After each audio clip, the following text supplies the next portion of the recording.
Renungan Pagi menjadi Putra dan Putri Allah oleh Ellen G. White, 4 Desember 2021. Mari kita berdoa. Bapa kami yang di sorga, Allah pencipta langit dan bumi, laut dan segala isinya, Allah yang maha besar, satu-satunya Allah yang benar, yang kami sembah selalu melalui anak-Mu yang tunggal, Yesus Kristus.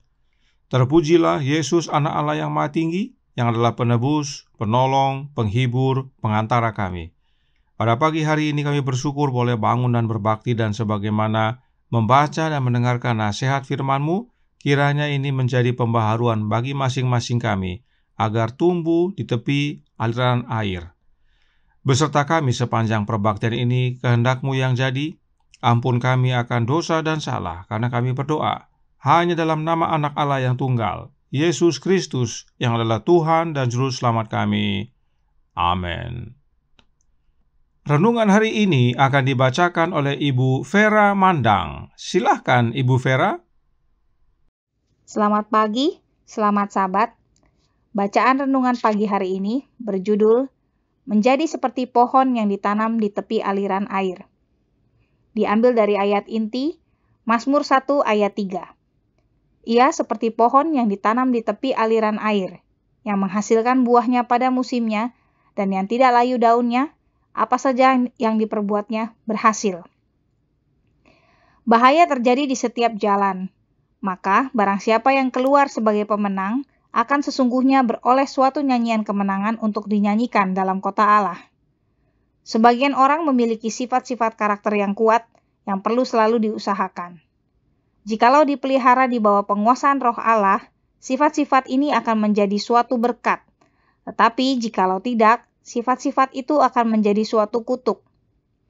Jikalau sekiranya mereka yang sekarang sedang mengendarai gelombang kepopuleran tidak menjadi sembrono, itu benar-benar akan menjadi mukjizat kemurahan. Jikalau mereka belajar kepada kebijaksanaannya sendiri, seperti banyak orang yang berkedudukan tinggi lakukan, maka kebijaksanaannya itu ternyata akan menjadi kebodohan. Tetapi, sementara mereka menyerahkan dirinya dengan tidak mementingkan diri kepada pekerjaan Allah, tidak pernah menyimpang sedikit pun dari prinsip, Tuhan akan memeluk mereka dengan lengan kekal itu dan akan membuktikan kepada mereka suatu penolong yang berkuasa. Ini adalah saat berbahaya bagi siapapun yang mempunyai talenta-talenta yang sangat bermanfaat dalam pekerjaan Allah. Karena setan senantiasa menawarkan segala pencobaannya atas orang yang demikian. Senantiasa berusaha mengisi dia dengan kesombongan dan ambisi. Maka ketika Allah menggunakan dia, terlalu sering terjadi bahwa dia berdiri sendiri dan dipenuhi oleh diri sendiri dan merasa sanggup berdiri sendiri. Doa dan usaha dan doa akan menjadi kewajiban hidupmu. Engkau harus berdoa seakan-akan kesempurnaan dan pujian adalah oleh Allah dan bekerja seakan-akan kewajiban itu adalah hanya milikmu. Jikalau engkau menginginkan kuasa, engkau pun boleh mendapatkannya. Kuasa itu sedang menunggumu. Percayalah saja pada Allah. Percaya akan perkataannya, bertindak oleh iman, maka berkat-berkat pun akan datang. Orang-orang yang mempunyai kerendahan hati yang berharap, dan hati yang menyesal diterima oleh Allah. Dan Allah mendengar doanya. Maka apabila Allah menolong, segala penghalang pun akan diatasi. Berkat surga yang diperoleh dengan permohonan setiap hari akan menjadi seperti roti hidup kepada jiwa dan akan membuat mereka bertumbuh dalam kuasa moral dan rohani, seperti pohon yang ditanam di tepi aliran sungai. Sekian bacaan renungan pagi hari ini. Tuhan Yesus memberkati. Terima kasih atas penata layanan Ibu Vera. Tuhan Yesus memberkati. Selamat pagi saudaraku dalam Tuhan. Selamat Sabat. Apakah yang dimaksudkan dengan seperti pohon yang ditanam di tepi aliran air? Pertama yang perlu kita ingat bahwa Para Nabi dan Bapa, buku pertama, halaman 437 paragraf 1 menyatakan, Kristus menggabungkan kedua lambang itu. Dia adalah batu itu, dia adalah air hidup itu. Peristiwa batu mengeluarkan air dalam pengalaman bangsa Israel adalah melambangkan tentang Yesus. Yesuslah batu karang itu dan Yesuslah air hidup tersebut. Air yang adalah Yesus inilah yang diterima oleh pohon yang ditanam di tepi aliran air. Apa buktinya? Gospel Workers edisi 1892, halaman 363 paragraf 4 menyatakan, "Saya mohon Anda untuk terus menjangkau kepada Allah, untuk terus minum dari mata air hidup. Kamu boleh menjadi seperti pohon yang ditanam di tepi aliran air, yang tidak layu daunnya. Anda dapat penuh kelembapan dan dapat menyegarkan orang lain, serta memberi mereka kasih karunia dan penghiburan." Mereka yang ditanam di tepi aliran air layaknya terus menerima minum dari mata air kehidupan. Nah, siapakah mata air kehidupan? Yesus Kristus tentunya. Khotbah di atas bukit halaman 6 paragraf 2 menyatakannya. Kristus adalah mata air hidup, dan kebahagiaan yang diperoleh dari Dia tidak pernah gagal. Jelas sekali bahwa Yesuslah mata air hidup, dan siapa saja yang minum dari Yesus, maka dia akan menjadi seperti pohon yang ditanam di tepi aliran air. Artinya, baik buah yang dihasilkan maupun daun yang tidak layu adalah pekerjaan Kristus dalam hidup kita. Itu sebabnya Roh Nubuat menyamakan gambaran pohon yang tumbuh di tepi aliran air ini dengan pokok anggur yang benar. Mari kita baca dalam Kebahagiaan Sejati halaman 64 paragraf pertama yang menjelaskan, Yesus mengajarkan perkara yang sama ketika Dia berkata, "Hendaklah kamu tetap di dalam Aku dan Aku juga di dalam kamu. Sama seperti carang tiada dapat berbuah dengan kuasa darinya sendiri, jikalau tiada tetap pada pokok anggur. Demikian juga kamu pun tiada dapat jikalau tiada kamu tetap di dalam Aku. Karena kalau tiada beserta dengan Aku, suatu pun tiada dapat kamu perbuat." Yahya 15 ayat 4 dan 5. Demikian juga engkau wajib menggantungkan dirimu kepada Kristus, supaya dapat menghidupkan satu kehidupan yang suci, sama seperti cabang bergantung atas batangnya, supaya dapat bertumbuh dan berbuah. Kalau terpisah daripadanya, maka engkau tidak dapat hidup. Engkau tidak mempunyai kuasa menahan penggodaan atau bertumbuh di dalam anugerah dan kesucian. Dengan tinggal di dalam Dia, engkau dapat tumbuh dengan subur. Dengan menerima hidup dari Dia saja, maka engkau tidak akan layu atau tidak berbuah. Engkau akan bagikan sebatang pohon yang ditanam di tepi sungai. Mohon maaf, kutipan ini kami ambil dari ejaan lama, tetapi maknanya sama. Dengan jelas Roh Nubuat menyatakan hubungan atau kesamaan antara tinggal di dalam Yesus dan Yesus dalam kita dengan pohon yang ditanam di tepi aliran air atau di tepi sungai dalam kutipan ini. Sebab terpisah dari Yesus, kita tidak dapat hidup. Seperti ranting, jika mau hidup, harus tersambung kepada pokok anggur. Inilah makna pohon yang ditanam di tepi aliran air. Sebab airnya adalah air hidup, yaitu Yesus Kristus. Kemudian dikatakan pohon tersebut menghasilkan buah pada musimnya. Buah apakah yang dimaksudkan? Manuskrip 39 tahun 1896 paragraf 7 berkata, "Berusaha menjadi pohon yang selalu hijau. Pakailah perhiasan jiwa yang lemah lembut dan tentram, yang dalam pandangan Allah sangat berharga.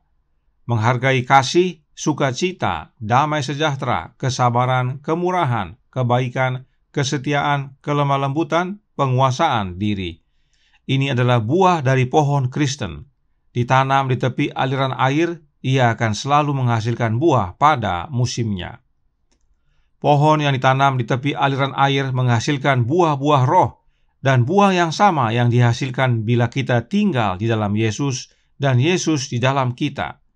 Ingat kembali kutipan berikut ini yang terdapat dalam manuskrip Releases volume 21, halaman 117 paragraf 3. Berkata, "Jika kita percaya pada diri kita sendiri, kita pasti akan jatuh. Kristus berkata, 'Tinggallah di dalam Aku dan Aku di dalam kamu.' Sama seperti ranting tidak dapat berbuah dari dirinya sendiri, kalau ia tidak tinggal pada pokok anggur, demikian juga kamu tidak berbuah jikalau kamu tidak tinggal di dalam Aku." Buah apakah yang kita hasilkan? Buah roh ialah kasih, sukacita, damai sejahtera, kesabaran, kemurahan, kebaikan, kesetiaan, kelemah lembutan, penguasaan diri. Tidak ada hukum yang menentang hal-hal itu. Bila kita tinggal dalam Yesus dan Yesus di dalam kita, maka kita berbuah, dan buah yang kita hasilkan adalah buah-buah roh, sebagaimana yang dinyatakan dalam Galatia 5 ayat 22 dan 23. Buah yang sama yang dihasilkan oleh pohon yang ditanam di tepi aliran air.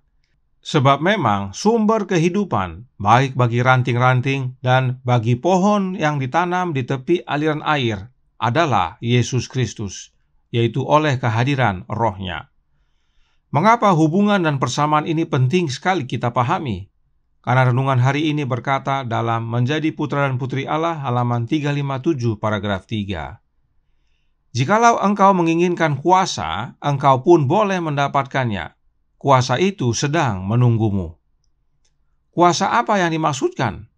Kuasa Roh Kristus tentunya. Roh Nubuat berkata dalam Principles for Christian Leaders halaman 87 paragraf 3 yang berbunyi, Roh Kristus harus menjadi kuasa yang tinggal dan mengendalikan hati dan pikiran. Dan Roh Kristus inilah sari pokok anggur yang memberi kehidupan kepada setiap ranting, dan Roh Kristus inilah air hidup yang memberi kehidupan kepada pohon yang ditanam di tepi aliran air.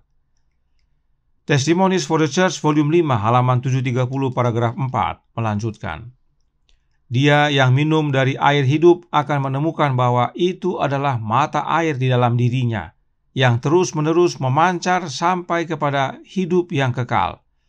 Roh Kristus di dalam dirinya seperti mata air yang memancar di padang gurun, mengalir untuk menyegarkan semua orang dan membuat mereka yang siap untuk binasa bersemangat untuk minum air kehidupan. Saudaraku dalam Tuhan, jelas bahwa Roh Kristus adalah air hidup bagi pohon yang ditanam di tepi aliran air. Sebab air itu sendiri adalah air hidup yang adalah Yesus Kristus. Mengapa penting sekali bagi kita menerima Roh Kristus ini dalam hidup kita? Karena di luar Kristus, kita akan andalkan kekuatan diri kita sendiri, merasa sanggup berdiri sendiri. Inilah yang renungan hari ini amarkan. Kalaupun kita mempunyai talenta dan atau sifat yang boleh jadi berkat, tetapi di luar Kristus, talenta dan sifat yang boleh jadi berkat tersebut akhirnya menjadi kutuk. Inilah pentingnya kita memahami makna pohon yang tumbuh di tepi aliran air itu. Sebab pohon itu adalah kita, yang jika mau menerima Roh Kristus, yang adalah aliran air hidup, akan membuat kita bertumbuh, menghasilkan buah pada musimnya, serta daunnya tidak layu, selalu hijau. Kiranya ini menjadi sukacita dan pembaruan bagi kita, agar bertumbuh di dalam Yesus dan berbuah, yaitu dengan menerima air hidup yang adalah Roh-Nya Kristus itu sendiri. Tuhan memberkati, saya bawa dalam nama Yesus. Amin. Mari kita berdoa. Bapa kami yang di sorga, Allah pencipta langit dan bumi, laut dan segala isinya, Allah yang maha besar, maha kuasa, sumber segalanya, yang kami sembah selalu melalui anak-Mu yang tunggal, Yesus Kristus. Terima kasih atas nasihat indah pagi hari ini, agar kami bertumbuh seperti pohon yang ditanam di tepi aliran air. Air yang adalah Yesus Kristus menjadi sumber kehidupan bagi kami berbuah pada musimnya dan daun kami tidak layu. Kiranya ini menjadi sukacita dan pembaharuan, bahwa kami dapat mencapai kesempurnaan Kristen, kesempurnaan karakter Kristus, hanya dengan menerima Roh Kristus dalam hati ini. Karenanya tolong kami ya Bapa, curahkan Roh Anak-Mu dalam hati ini, berkuasalah ya Yesus, tolong kami dan ubahkan. Beserta kami sepanjang hari ini kehendak-Mu yang jadi, ampun kami akan dosa dan salah, karena kami berdoa hanya dalam nama Anak Allah yang tunggal, Yesus Kristus yang adalah Tuhan dan Juru Selamat kami. Amin.